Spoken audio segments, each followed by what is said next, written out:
dia, boa tarde, boa noite. Independente do horário em que você está ouvindo, seja bem-vindo. Aqui quem fala é o comandante dos Hermenautas, Christian Pacheco Bertar Filho. E hoje falaremos sobre o subjetivismo nas decisões judiciais. Para tanto, convidamos um verdadeiro marechal para os Hermenautas, o professor Santiago Arthur Berger Cito. Ele é mestre em Direito Público pela Unicinos. Seja muito bem-vindo, professor. Muito obrigado pelo convite. Fico muito feliz. Muito bom para um professor participar assim, das atividades dos alunos. E fico muito feliz pelo tema, pela escolha, pela disposição de vocês. É um prazer estar aqui. Não, o senhor mal chegou e já foi chamado de marechal, né? Já ganhou um título. Exatamente. Gostei bastante. Isso aí, estamos no combate. Professor, vamos começar pelo começo. Acho que é o melhor lugar, né? O que é o subjetivismo e quais são as razões para a sua intensidade na fundamentação de decisões judiciais até hoje? Bom, essa pergunta é bem complexa, né? Definir subjetivismo é um problema.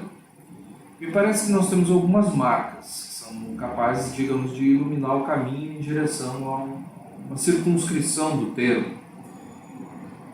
De uma forma geral, o que a gente tem visto no direito brasileiro é que existe uma espécie de superposição dos ideais individuais daqueles que julgam, daqueles que participam do procedimento judiciário, sobre um espectro objetivo do direito. É como se o direito sofresse uma espécie de constrangimento, que esse constrangimento fosse individual, baseado numa moral que é própria daquele que diz, e isso sufoca, digamos assim, as capacidades coletivas e comunitárias de dicção de uma ciência jurídica. Portanto, o subjetivismo poderia ser conceituado por nós, como, na verdade, por um uso excessivo do subjetivismo. A gente poderia dizer que ele se torna pernicioso e afronta a própria democracia quando, dentro de um processo judicial, alguém assume as rédeas e não algo assume as rédeas. O direito deveria ser o condutor dessa carruagem e não um sujeito. Quando um sujeito se torna o comandante dessa carruagem, nós temos um problema de distribuição do poder. Me parece que o poder judiciário se torna antidemocrático quando isso acontece. O processo judicial, digamos, é o terreno onde isso acontece. Essas são algumas pistas, me parece, adequadas para a gente poder localizar o conceito, desenhar uma circunferência, para utilizar um termo sistêmico, para dizer o que é uma subjetividade. Né? Acho que assim a gente vai desenhando algo. Muito bem. É comum ouvirmos de profissionais até mais velhos a ideia de que o juiz primeiro decide e depois fundamenta. Seria esse o núcleo do subjetivismo no Brasil? No Brasil e no mundo. Me parece que nós temos essa discussão, né? Não só aqui, né?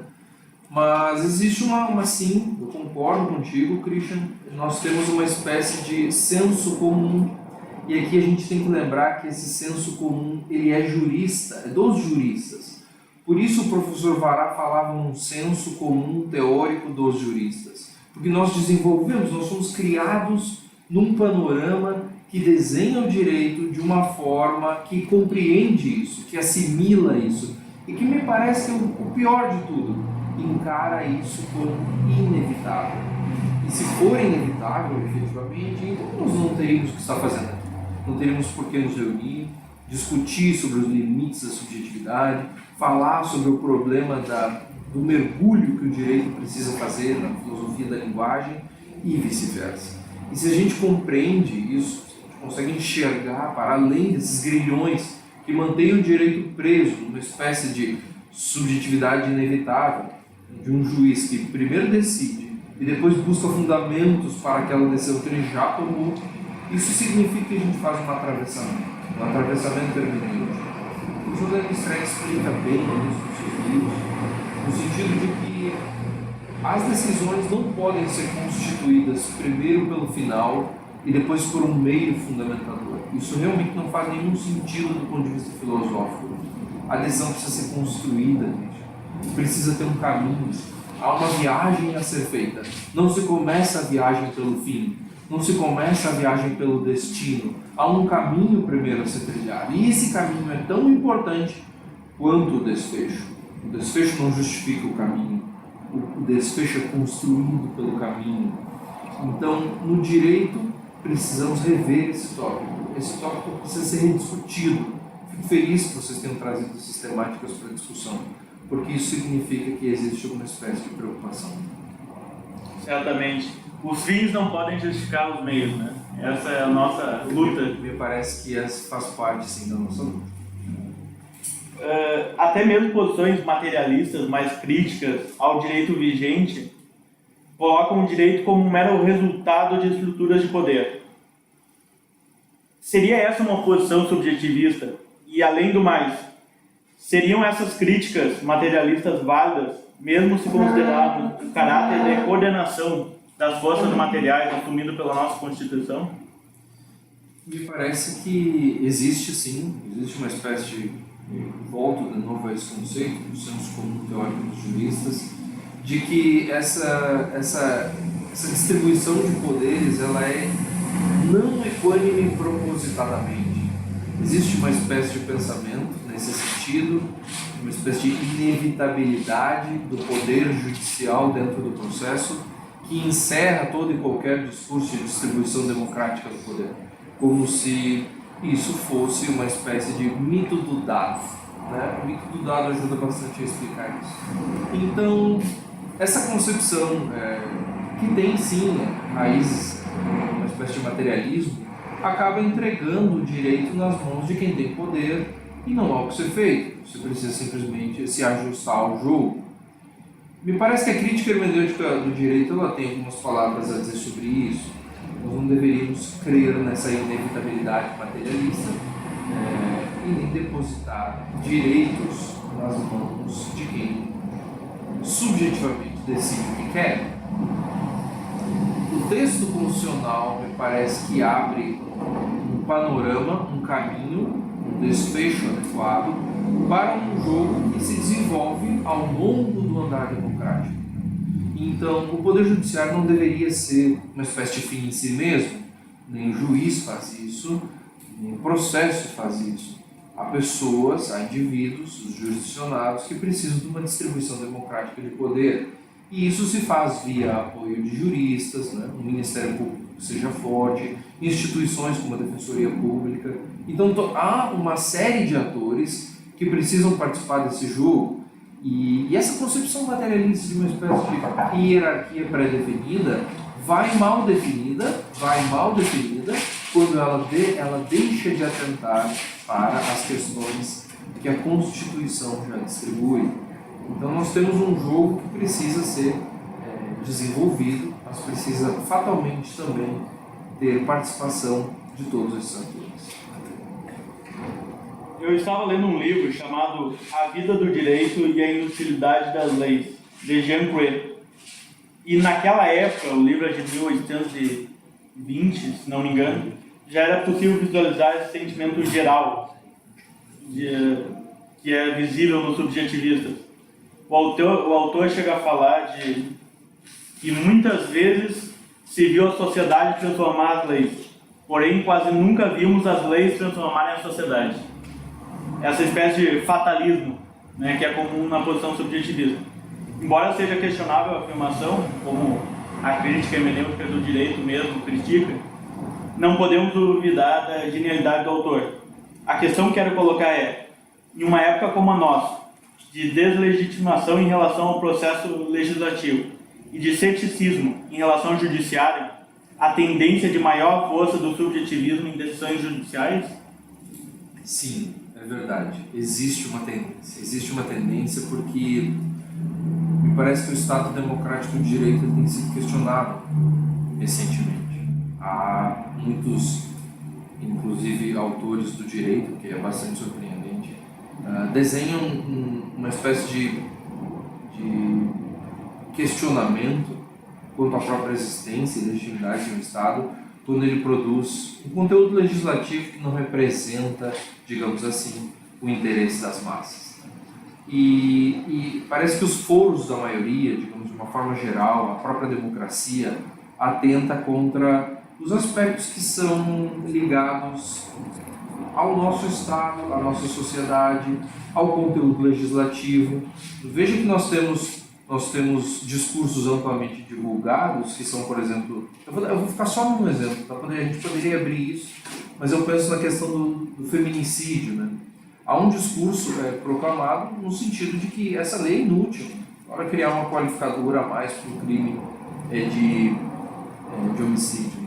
Quando, na verdade, há qualificadores suficientes. O discurso político nesse sentido age nessa área. Me parece que a qualificadora ela tem espectro justamente num problema social. Nós temos nosso país tem um problema de machismo disseminado. Grande parte das violências contra a mulher são praticadas no âmbito domiciliar, ou seja, existe sim um problema social e a resposta legislativa me parece que talvez não seja a melhor, mas foi lastreada nisso. E quando nós temos um problema social e nós temos uma resposta legislativa para ele, o que o judiciário faz quando olha para ele? Diz, isso não precisa ser levado em conta, ou isso é inconstitucional, ou isso fere os nossos postulados, isso sequer democraticamente que isso é.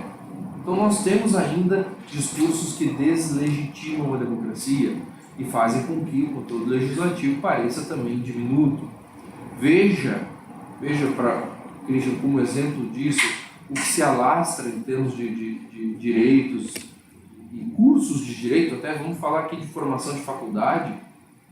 Existe um discurso entre alguns juristas de que compor a lei, apreender com a lei, respeitar a lei, isso seria positivista, isso seria kelseniano. E a gente sabe, um estudo minimamente criterioso de Kelsen vai apontar numa direção contrária a essa. Isso significa, isso fica muito claro, pelo menos na minha mente, fica muito claro de que nós vivemos uma espécie de ilusão jurídica, uma ilusão jurídica. Ao mesmo passo que a gente sabe que legislar não muda a sociedade e que a sociedade também não muda a partir de novos conteúdos legislativos, parece que isso, de um lado, significou a ignorância ao conteúdo legal. Então não precisa cumprir a lei virou sugestão. O Poder Judiciário tem reagido a isso, tem reagido a uma lei que virou sugestão. Daí nós temos prisões sem o devido processo legal, a gente ultrapassa conteúdos legislativos e a gente chegou ao ápice, Cristian, de, no início de 2016, permitir prisões antecipadas sem trânsito julgado, já como pena, não prisão cautelar. E isso é sintomático. O direito virou uma sugestão. Você acaba, se quiser. Professor, então, a não observância de uma resposta legislativa, como é o caso da lei do feminicídio, seria a substituição gradual, dentro do Poder Judiciário, do império do direito, por múltiplas tiranias? É possível, me parece que é possível fazer essa afirmação. Nós temos um Poder Judiciário que se subdivide, para usar uma expressão que sequer existe na língua portuguesa, ele se capilariza. Você tem, na verdade, diversos poderes judiciários, se é possível falar assim. Isso porque nós perdemos uma espécie de unicidade, né? O direito deixou de ser aquele elemento de coesão e de coerência que ele deveria representar. Para utilizar Dworkin, essa espécie de coerência e integridade deveria funcionar como uma espécie de aglutinador de ideais. Nós deveríamos ter um ideal de fortalecimento e de autonomia do direito. E quando a gente permite que diferentes juristas tenham ideias superpostas, no sentido de que uma moral individual deve prevalecer sobre aquilo que o direito diz, a gente vai construindo cada vez mais uma destruição do Poder Judiciário. Me parece que o elemento democrático que deveria funcionar como coesão, ele acaba caindo num sistema que se divide, que se subdivide novamente e que vai permitindo então falas individualescas que vão produzindo cada uma a sua própria compreensão, e quando não há mais compreensão coletivizada, nós desenhamos um princípio, porque é isso que o principiologismo diz, e assim a gente vai, construindo, reconstruindo temas individuais e subjetivos, permitindo que eles guiem os nossos sentimentos e que a gente já não tenha mais o que dizer sobre uma ciência jurídica. Então, daí porque você tem pessoas desinteressadas pela pesquisa, como você acho que o docente sente bastante isso, Christian, quando a gente está numa sala de aula, a gente tem alunos que buscam, que querem saber, você vê, tem alunos que chegam a ter ideias de discutir em horários que podiam estar em casa, assistindo séries do Netflix, mas não, eles preferem sentar e conversar sobre os limites da subjetividade e se juntam para isso, e juntam material para isso, e isso torna a atividade docente uma atividade que se justifica, Cristian, porque, no geral, os professores olham em volta, eles perdem um pouco as esperanças. Quem vai decidir agora? Professor, o senhor falou na outra pergunta sobre a prisão preventiva. O artigo 312 do CPP já fala que ela poderá ser decretada em garantia da ordem pública. Nesse caso, a própria vagueza e a própria interpretação que se dá, em geral, no judiciário, a um conceito como ordem pública, não estaria dando essa abertura para o subjetivismo? Sim. Toda vez que veja que o direito, como ele é uma ciência textual, ele é baseado sempre numa lógica de construção de sentido. Não existe um pré-sentido, existe construção conjunta de sentido. Toda leitura é uma atualização. Portanto, o 312, você pode dizer, mas ele está antigo, né, professor? Deveríamos refazê-lo? Eu diria para você, a indeterminação dos termos e a vagueza faz parte do direito. Você pode colocar qualquer termo aí, não vai resolver, porque ainda existirá a vagueza e indeterminação. Nós precisamos trabalhar com a vagueza e com a indeterminação. O mesmo a gente pode dizer sobre interesse público. Então, mas é uma garantia de uma ordem pública. Não é muito vago, professor, eu diria. Há uma leitura para um leigo, sim. Mas para um jurista, quem trabalha com processo penal, não. Nós temos pré-definições. Nós temos dentro do direito elementos para poder construir um sentido concreto para o termo. E por mais que ele tenha uma complexidade, uma amplitude polissêmica, ela se desfaz quando ela é comparada com a ciência jurídica, porque o direito tem respostas. O que falta hoje, são pessoas interessadas em buscar essas respostas. É muito mais fácil você dizer, dentro da sua própria compreensão, da sua mente individualizada, o que para você é ordem pública. Para mim é isso, professor, e eu diria, certo, e para o direito, o que é? Essa pesquisa precisa ser feita constantemente. Não existe direito sem coerência, não existe direito sem integridade. Toda decisão é uma decisão que presta homenagens. Toda interpretação é uma interpretação que presta homenagens ao passado, sempre ao passado. Porque a gente só constrói o presente olhando para o passado. É assim que a gente visualiza o futuro. E a ciência jurídica tem que ensinar isso para os alunos, ou ela falhou. Bom, com essa fala final, acho que podemos encerrar. Agradeço ao professor por elogiado pela fala dele. Agradeço ao público. Agradeço a Carla, da coordenação, que nos ajudou em cada momento. Agradeço ao audiovisual. Enfim, a lista de agradecimentos é grande, mas em especial ao professor por ter disponibilizado esse tempo para nos atender. No próximo programa, nós falaremos sobre Kant e a interpretação, com o professor Jaci René Costa Garcia, a lenda. Fiquem atentos e não deixem de conferir nossas redes sociais. Abraço!